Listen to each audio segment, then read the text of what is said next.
Ghosh extended his arm out the window, flicking the glowing tip of his cigarette into the night.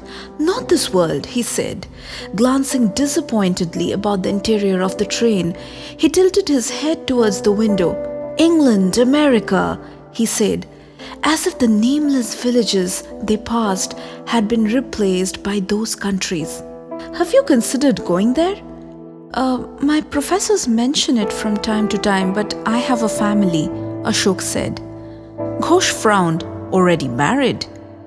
"No, a mother and father and 6 siblings. I'm the eldest." "And in a few years you will be married and living in your parents' house," Ghosh speculated. "I suppose." Ghosh shook his head. "You are still young, free," he said, spreading his hands apart for emphasis. "Do yourself a favor before it's too late. Without thinking too much about it first, pack a pillow and a blanket and see as much of the world as you can. You will not regret it. One day it'll be too late." "My grandfather always says that's what books are for," Ashok said, using the opportunity to open the volume in his hands. "To travel without moving an inch." That was a small excerpt from the book The Namesake by Pulitzer Award-winning author Jhumpa Lahiri. And as a book lover, I cannot agree more. These books, these stories, are time travels into eras we haven't seen, are means of teletransportation to places we haven't gone. For many of us, as much as we want to, it's not possible to travel around the globe. But how do we go there? We read books. I was in school when I read Sherlock Holmes. It was through these books I imagined how London would look like, how 221B Baker Street, which is Sherlock Holmes' home, would look like. And I used to be engrossed in these thoughts. In fact, it was due to these adventures I have always wanted to visit London, and I still do. I'm a 90s kid, and those were not have a question, Google it kind of days. You still had to rely on more traditional means for news and information. In fact, it was much later that I found out on the internet that 221B Baker Street is a fictional address. But nevertheless, I still want to go to London for the very same reasons.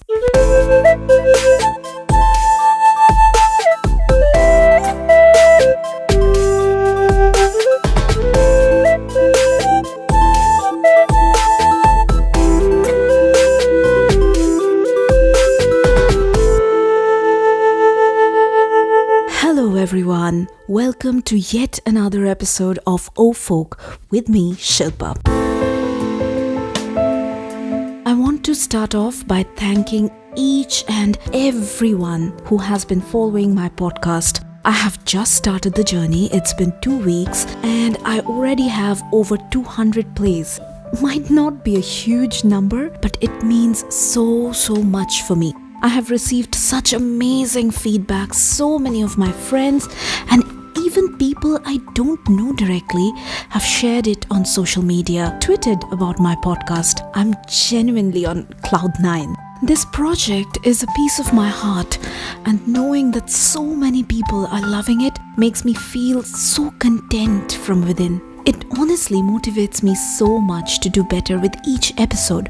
Once again, thank you, and keep spreading with your friends, family, and everyone who might have similar interests and would love to be part of this journey.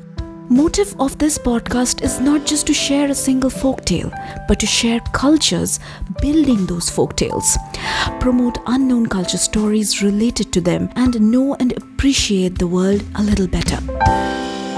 In the previous 3 episodes, we have traveled to northeast, west and southern parts of India. And as promised, in today's episode, we will travel to western part of India.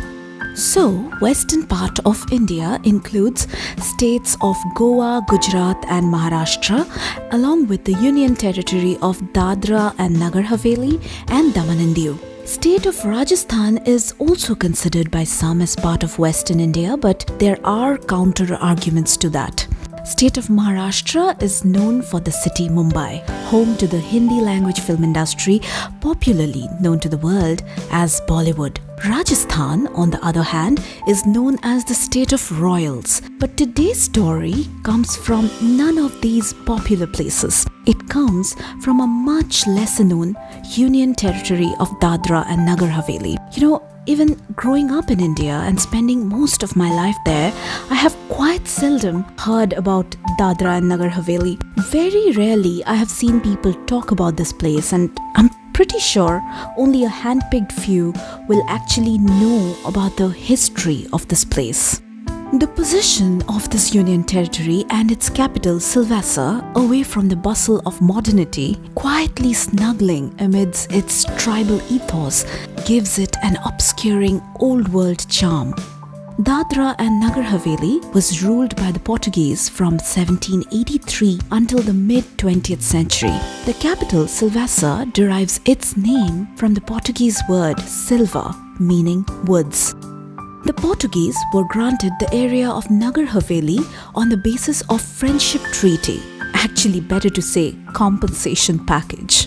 Then, in 1785, the Portuguese purchased Dadra. In 1818, when the Maratha Empire of India was defeated by the British in the Third Anglo-Maratha War, the Portuguese ultimately became the effective rulers of Dadra and Nagar Haveli entirely. So, for obvious reasons, this region has a strong Portuguese influence in architecture, food, and many other things.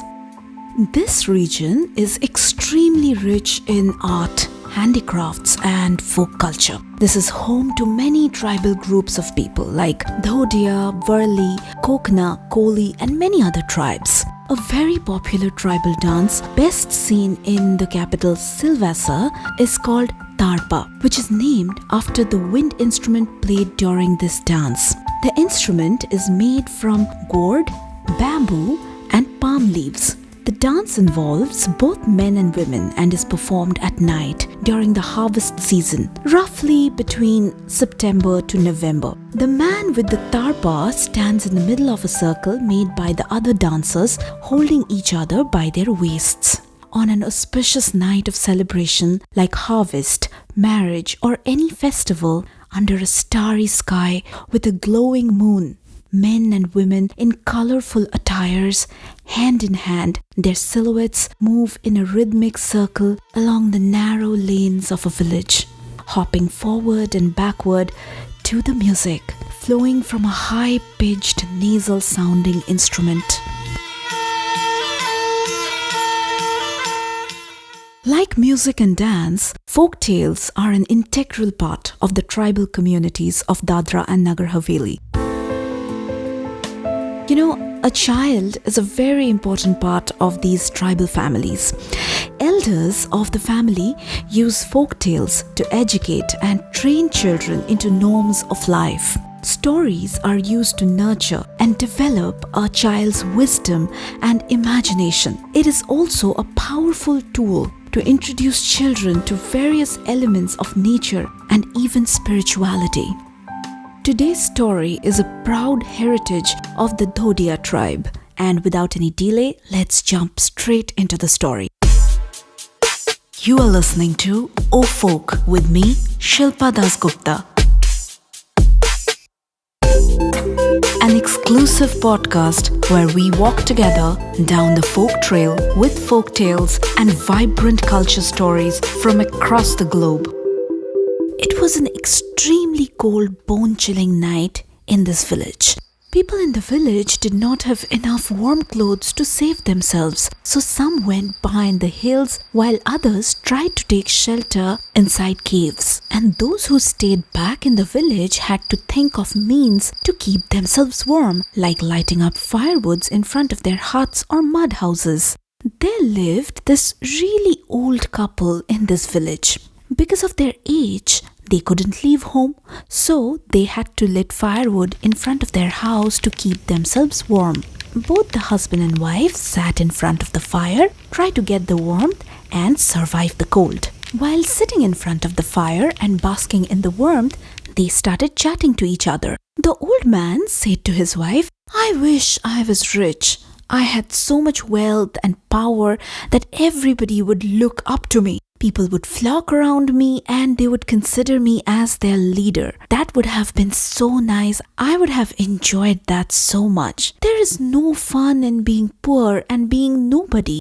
His wife and the old lady also agreed to it. She said, yes, absolutely. I would have loved that. I wish I had a lot of wealth and jewelry and everything. I wish I had so much that my children and their children and all the coming generations in the family didn't have to bother about money at all. Meanwhile, as they were talking to each other, a fairy was passing by. Although she was a fairy, but the bone-chilling cold even got her. Seeing the fire burning, she stopped by and asked the old couple if she can sit for some time and get some warmth. The old couple agreed happily. They invited the fairy to their house and let her sit by the fire and get cozy. The fairy was super impressed with this. She was so pleased that she told the couple she has 3 boons for them and they can ask for 3 wishes and she'll grant them immediately. The old couple was extremely happy. Never before in their life something like this has happened. A fairy granting them 3 wishes? That's unbelievable. They were not ready for it. This came as a surprise. So they didn't know what to ask for. The old man and the lady thought and thought but couldn't figure out what to ask for. Suddenly, the old woman thought to herself, oh yes, it's been a year since I ate a vadu, so let me ask for one from the fairy. She said to the fairy, oh fairy, please give me a vadu. I would love to have a hot vadu in this bone-chilling cold night. And bingo! A hot vadu arrives immediately in front of the old lady. So vadu is a type of a hardened deep-fried bread or puri as we call it in India. It can be cooked using various flours. Now in tribal areas, bajra or pearl millet flour is quite popular because of their high nutritious values. And villagers normally use this to make vadu. Vadu is pretty hard in texture. Now hold on to this new food item, vadu, that you just learnt about. I have some very fascinating story to share related to vadu in, you guessed it right, today's folk fact. So hang in there.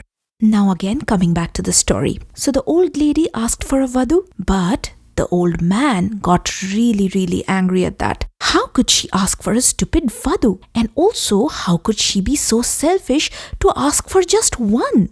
He showered all his anger on his wife and asked the fairy to grant the second wish to him. He asked to let the vadu go and stick on his wife's nose. And voila! The vadu flew and stuck straight into the woman's nose. The poor old woman tried so hard to get the vadu out of her nose, but she just couldn't do anything. It was right there sitting on her nose. She pushed and pulled, but the vadu would not come out at any cost. Now the poor old man also started feeling worried. He got up and tried to help his wife. He pulled the vadu from different directions, but the vadu just wouldn't come out. It seemed the vadu is stuck on the woman's nose forever. And without much thinking, suddenly the old woman cried out, "Oh fairy, may this vadu just fall off my nose." And the vadu immediately disappeared from her nose. The fairy just granted them their third and last wish. While the old couple was really relieved and happy, the very next moment they realized what just happened. They had wasted a golden opportunity of 3 wishes. They started shouting and yelling at each other and blaming each other. And finally, when they calmed down, they realized how stupid they are. And when they had an opportunity to change their lives, all they did was ask for a vadu. They both burst out laughing at their own foolishness. So, the moral of this story is it's pointless to ponder on small things. Trivial things take away focus from more serious or bigger things, and eventually we lose more than we gain. A version of this story can be read in the book Adivasi Stories of Gujarat, edited by Kanji Patel, with English translations by Sonal Baxi. It's available on Internet Archive, which is a public domain, and everybody can read it. And now it's time for this episode's Folk Fact. You're listening to O Folk with me, Shilpa, and it's time for this episode's Folk Fact. So today's Folk Fact is very special. I'm extremely thankful to my friend Bijal Shah who shared these very fascinating story around Vadu. In India, there are many calendars followed by people. One of the most commonly followed calendar is Vikram Samvant, named after the famous king Vikram, and Samvant literally means year.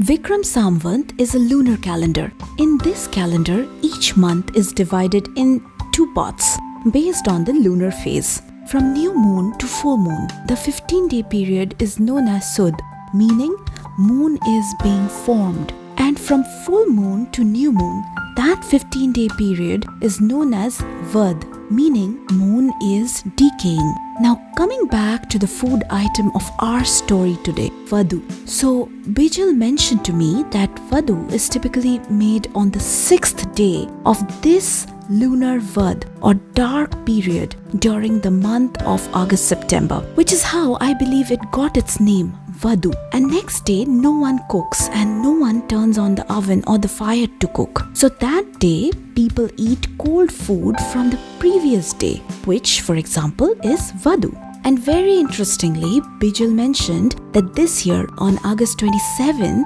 people of this region and Gujarat made Vadu, which gave me even more reason to share this story. Once again, thank you so much Bijal for sharing such amazing anecdotes with not only me but everyone who is listening to this episode. During our conversation, he mentioned that many of these stories and much more he has heard from his grandparents and parents, and now he tries to pass it on to next generations. Interacting with him convinced me even more on how important it is for us to try and keep the folklore oral culture more forward. They might be very old, but still they have reflection in our tradition, in our morals, and in some way or the other, in our everyday life.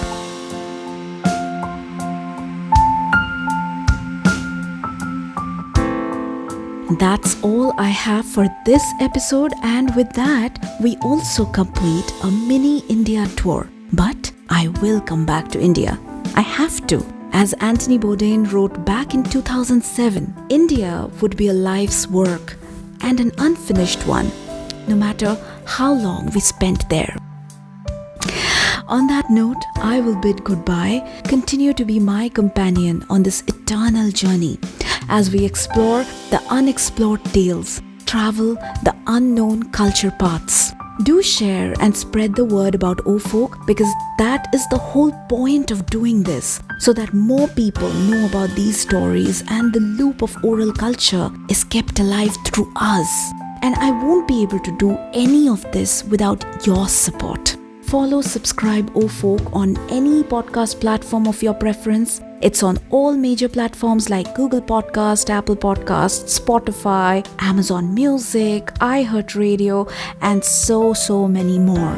My friends in India, you can hear me on JioSaavn as well. And if you're listening me on Apple Podcast, I would be immensely grateful if you leave your review. You can also join me on social media platforms. O Folk is on Facebook, Twitter, and Instagram, where I share updates about upcoming episodes, behind the scenes stories, and so much more. If you have any question or folk tales inherited as heirlooms and you want to put it out there to the world, you can also share that with me on social media.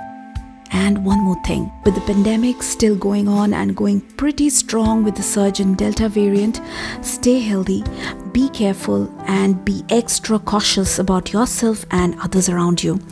And please do keep the health workers, the frontline workers in your thoughts. Be mindful of them, of what extraordinary work they are doing every single day. That's all for this episode. Next episode coming your way 2 weeks from now on Wednesday 22nd with another unknown folktale and more culture stories from some other part of the world. Until then, goodbye and love you all.